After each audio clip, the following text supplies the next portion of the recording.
Hey guys, welcome back to another video. So today I want to do a comparison with my 2011 911 Turbo S and comparing it to my previous 2009 Carrera 4S. So obviously those are both 997.2 generation cars, and the number one most question that I get asked everywhere when talking about this car and my previous car is, what's the difference? Is it that big of a difference? And is it worth the price change to upgrade to the Turbo S? So today that's what I want to talk about. So let's dive into it. This is a 2011 Turbo S. It is not stock, but it's just got some minor modifications. It has a Velocity AP exhaust with high flow cats and a 2.5-inch X-pipe, stock exhaust tips. It has H&R lowering springs. It also has an Evo MS dyno tune with around 590-ish crank horsepower. And I believe that's it. Oh, we also have the BBS FIR wheels sitting at our 20s instead of 19s with a 245 tire on the front and a 325 in the rear. That's really the only performance modifications that this car has. So it's close to stock. I drove it with the stock exhaust for a little while, so I at least have that frame of reference to compare it to. But my Carrera 4S was also not stock. It did have a catback exhaust as well, but it was on stock suspension. So what are the differences between a Carrera 4S and a Turbo S? Well, mainly the engine, obviously. This has the same 3.8 liter engine with twin turbos strapped onto it, so it makes a lot more power and a lot more torque. The driveline itself is the same 7-speed PDK transmission and the same all-wheel drive system. There might be a few minor variances in there, but overall it's almost mechanically identical from that perspective. They both have PASM, which is Porsche's adaptive suspension, and they both handle very similarly. Now the Turbo S is around 150-ish pounds heavier than the Carrera S, just due to the extra components, the turbochargers, the intercoolers, things like that make it a little bit heavier. It does reduce a little bit of weight with the carbon ceramics, but otherwise, yeah, it's about 150 pounds heavier than a Carrera 4S, both with PDK cars, obviously.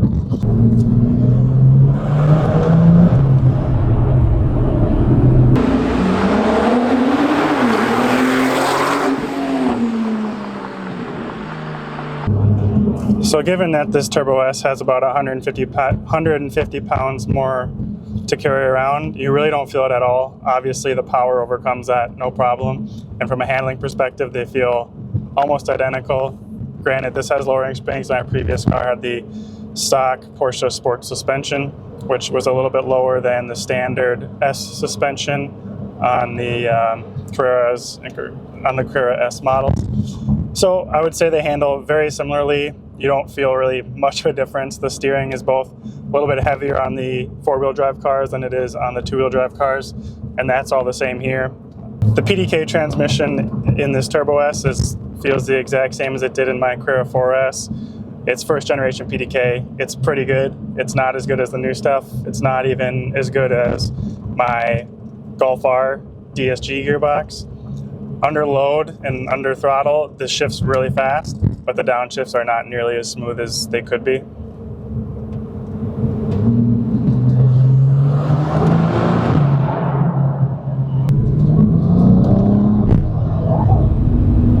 So boost kicks in around 3,000 RPM in this car, and it's like the flip of a switch. It's pretty dramatic, and it's awesome. I love that part of this car.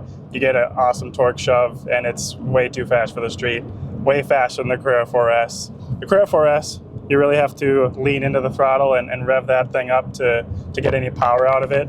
The low-end torque just obviously isn't there with the higher revving, naturally aspirated 6-cylinder engine. Obviously, it is still a quick car once you get into the revs, and I believe they tested that thing around 3.9 to 4 seconds, 0 to 60. So it's plenty quick. I never felt that it was underpowered by any means, and it made a little bit more noise, obviously, with the catback and no turbos on it. So the combination of those two is a great combination. I do miss that car a little bit, but this car is just as fun too. With the catback exhaust on this, you do get some good noise. With high flow cats and the X pipe, which has no muffler, you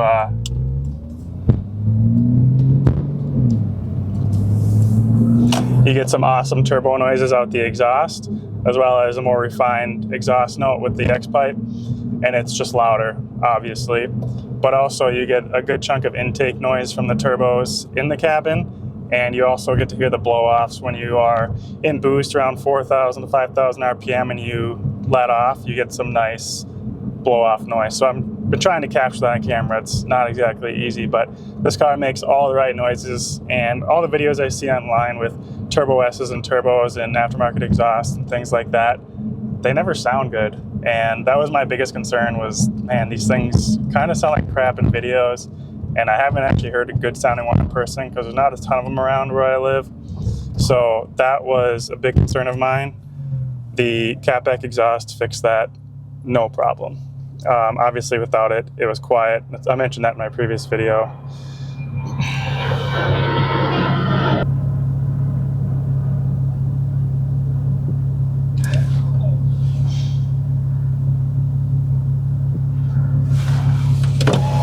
Hi. Thank you. Appreciate it.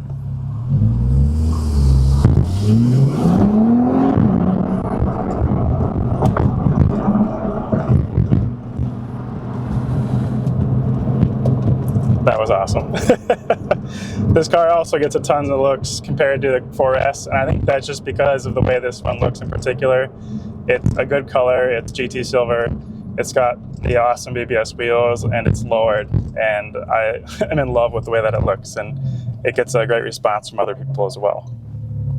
So back to what I was saying, the noises in this car are a lot better in person than what I've heard in videos. Even with the stock exhaust, it was way louder than I expected it to be. Now, just a disclaimer, to get any noise out of this, you have to be in sport mode. This does not have a active exhaust, stock or aftermarket, but the active exhaust is activated through sport mode because of the VGT turbos, the variable geometry, the variable vane turbochargers. So when you put the car in sport, the vanes actually open up and allow, obviously, more exhaust gases to spool it up, but that in turn adds more noise. So that's the trick to getting this thing to make some good noise. Obviously, you have to be in sport mode. It is a lot quieter when you are in just standard non-sport mode. I very rarely drive the car in Sport Plus, just like I very rarely drove my 4S in Sport Plus. The Sport Plus gear shifts are very violent, unnecessarily so. It feels artificial and it kicks you in the back and it makes you feel like the transmission is going to fall out the ass end of the car. So I don't love to use Sport Plus just for that reason, but I use Sport and I almost always shift in manual when I'm in Sport because it does also hold the gears a little bit too long.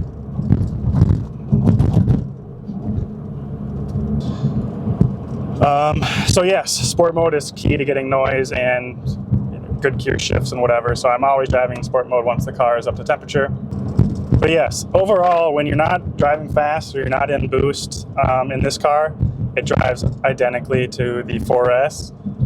The really only main difference is the powertrain and the noises the cars make and the looks, obviously. But yeah, now the real question is it worth it? So Carrera 4S, you can get a nice, decently low mile Carrera 4S for 70,000 nowadays, under 80 for sure. Higher mileage, you can get in the low 60s. So there's definitely options out there for pricing for Carrera 4S. Now a Turbo S, again, you're looking for 30 to 40 grand more. You're looking at, bottom line is 80 grand for a high mile turbo 997.2. A nicer low mile, you're looking at 110, 120. Figure about 100 grand for a nice low moderate mileage turbo or Turbo S, and a 70 grand for a comparable 4S. So is that 30 grand worth it to upgrade to a turbo or a Turbo S? And the answer is maybe. It really just depends what it is that you want out of your 911. A 4S is going to be plenty for most people, but if you just want to have the best, then I guess there is no substitute. Obviously, this isn't a GT car, though prices for those are way more and it's going to drive way different. So that is a lot of a different comparison. But if the Turbo S or the Turbo was your car that you always lusted after, like it is for me, then absolutely it's worth it. Every time I was on the computer scrolling Auto Trader, I was looking at turbos and Turbo S's, turbos and Turbo S's, even though I already had my Carrera 4S and I was perfectly happy with it. It just wasn't the car that I lusted for my entire life. And there is no substitute for that. So the real only solution is to get what you really wanted. And so for me, it made all the sense in the world to sell my Carrera 4S, which I did for a little bit more than I paid for it. You can watch my other video where I explain the cost of owning that car, and just sit and wait and find the right Turbo or Turbo S. Obviously, Turbo S is what I ended up with, but I wasn't specifically seeking a Turbo S. I just wanted a Turbo or S. Whatever I could find. Now, finding a good, clean car that was well taken care of with good history, not super high mileage at a reasonable price was a challenge. And I can go into a video about some of the comps that I looked at and what made me pick this car in particular. And I think that might be beneficial because a lot of people struggle to find the right car. So I can dive into that in another video. But yeah, I sold my Carrera 4S and I sat for almost 8 months looking for the right car. And as soon as this popped up, I pulled the trigger next day, and that was all she wrote. So for me, it was absolutely worth the change.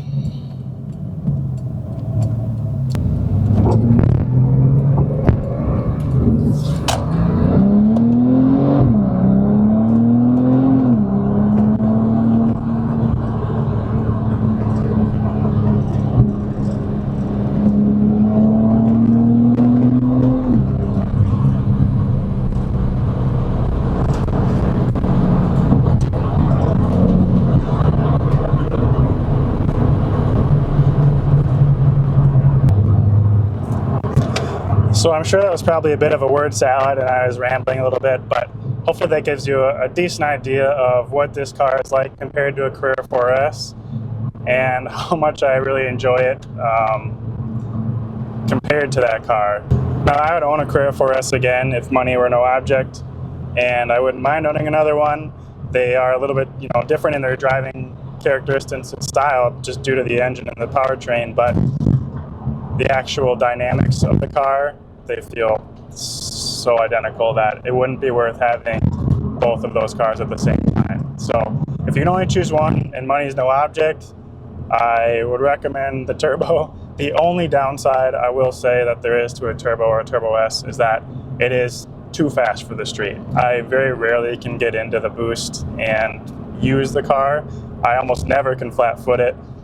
I don't like to speed, dramatically. I don't like to go triple digits or do anything crazy like that on the highway, but some people do, and that's, I guess your prerogative, but for me, it just isn't worth the risk. So like I said, it's hard to get into the power in this car, but it is a ton of fun accelerating on the highways and just getting in the boost a little bit to feel that torque shove. So I don't know. I think it's too fast for the street. It's faster than, a lot of new cars today. Obviously, there's electric cars and other supercars that are extremely fast and way faster than this, so take that for what it's worth. But I think this car is extremely fast and way too fast for the street. So that's the only benefit that the 4S really has over this car, is the fact that you can just really get into it more and enjoy the power that it has. Now, it doesn't have as much power, obviously, or torque, but it's still very, very enjoyable.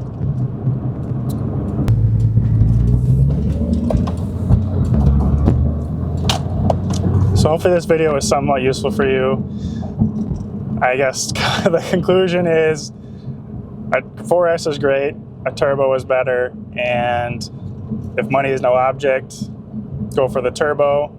If you really, really like to rev out an NA engine and you can't get a GT car, well, then get a Carrera S model or even a GTS if the GTS is worth the premium for you. It really just comes down to what you want and your budget. So I don't know. I didn't give a great conclusive answer. It's so dependent on what each person wants in their vehicle. If you want high power, again, get this. If you don't, save some money and get the Carrera 4S. So that's all I have to say about that. I hope that's helpful. I'll try and do more driving videos in the spring. This thing is going to be going into storage quite quickly here in the next week or so, and then it won't be back out until probably April. So this will be the last of the Turbo S content for a little while, but I hope you enjoyed. Hope this was helpful, and thanks again for watching. I'll see you in the next one.